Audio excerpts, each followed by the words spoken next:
Ihsan dan saudara, bahwa memang betul untuk arus dari banjir masih terus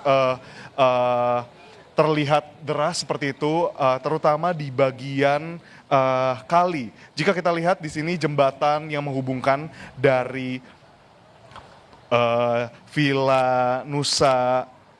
Indah menuju ke Pondok Gede Permai di sini menjadi akses utama dari para warga untuk melewati dan melintas. Ini memang banjirnya bahkan mencapai hingga 2 meter. Dari pandangan mata kami, dan kami belum bisa masuk ke dalam karena memang situasinya belum kondusif dan aman untuk kami lihat lebih lanjut masuk ke dalam perumahan Villa Nusa Indah. Memang kalau dari pandangan itu sudah mencapai 2 meter, dan sampai sekarang evakuasi yang dilakukan masih terus bergulir, bukan hanya dilakukan oleh satuan BPBD dari Kota Bekasi sendiri, namun juga tadi kami melihat beberapa ada mobil bantuan dari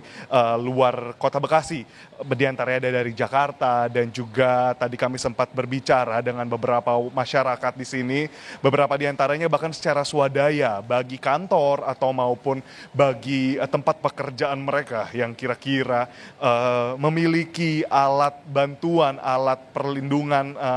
APD seperti itu yang bisa dikerahkan dan diberikan bantuannya untuk mengevakuasi korban, itu masih dilakukan. Tadi pun dari kami sempat berbincang dan juga melihat apa yang terjadi di lokasi, banyak sekali warga yang ingin terus masuk ke dalam villa, karena memang dari Villa Nusa Indah ini sendiri dinyatakan masih banyak orang-orang yang belum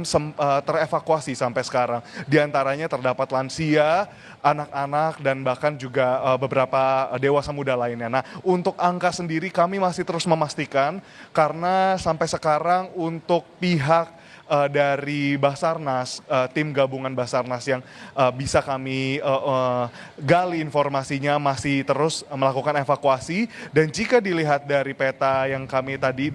dari perjalanan kami menuju ke sini, ketika kami ingin bahkan menyusuri jalan untuk berada ke pos pantauan dan pos laporan warga untuk menyatakan ada korban hilang atau ada korban yang tertinggal di rumah masing-masing, itu membutuhkan waktu lebih dari 1 jam menempuh dengan mobil. Berbeda jika dengan motor, waktunya harusnya lebih singkat, namun itulah juga yang menjadi kendala di sini, Ihsan dan saudara, bahwa adanya kendala akses yang begitu berarti, karena memang akses yang dapat dilihat di layar kaca Anda, saudara, memang akses utama dari warga di Villa Nusa Indah untuk memobilisasi, bergerak, dan keluar masuk dari perumahan Villa Nusa Indah ini sendiri. Nah, dari tadi yang sudah kami pantau juga pukul siang hari jam 2 siang berada di sini, cuaca yang terjadi yang memang berlangsung di Villa Nusa Indah ini sendiri di Kota Bekasi sudah mendung dan bolak-balik ada gerimis, lalu hujan deras, lalu kembali berhenti, dan begitu seterusnya. Nah, inilah yang menjadi tantangan kedua, bukan hanya akses yang terputus, lalu juga bantuan yang mungkin belum dikerahkan sepenuhnya karena memang masih menunggu koordinasi antara wilayah dan antara instansi, namun juga cuaca gerimis, hujan ini yang terus menambah debit air seperti itu. Sekiranya kalau kita dilihat dari pandangan mata saya sekarang, yang mungkin tidak tertangkap langsung oleh kamera karena memang jangkauannya tidak dapat memperlihatkan bahwa arus dari kali Sungai Cikeas yang memang mengaliri jembatan akses utama ini memang masih terus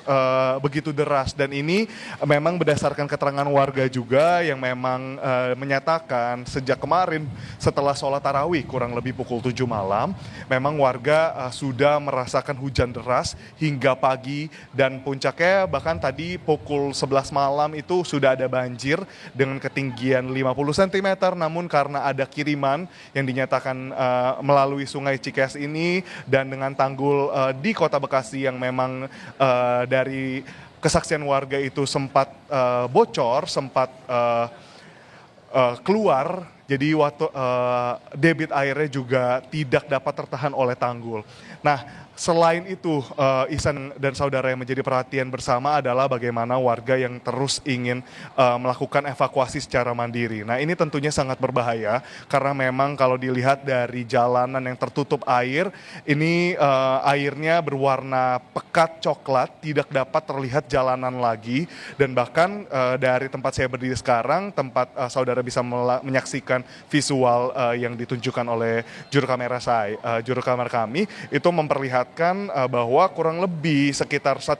kilometer dari tempat saya berdiri sekarang, itu kedalaman airnya sudah berbeda jauh. Jika di depan saya ini hanya kurang lebih mencapai mata kaki atau kurang lebih 20 cm, kita berjalan 500 meter ke depan itu sudah berubah menjadi 80 cm.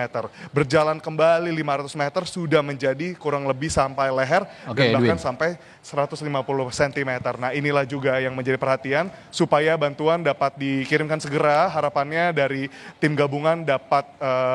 membantu warga yang masih harus dievakuasi. Ihsan. Baik, terima kasih Edwin Zan melaporkan langsung dari kawasan Jati Asih, Bekasi, Jawa Barat. Kami akan nantikan informasi terkini dari Anda.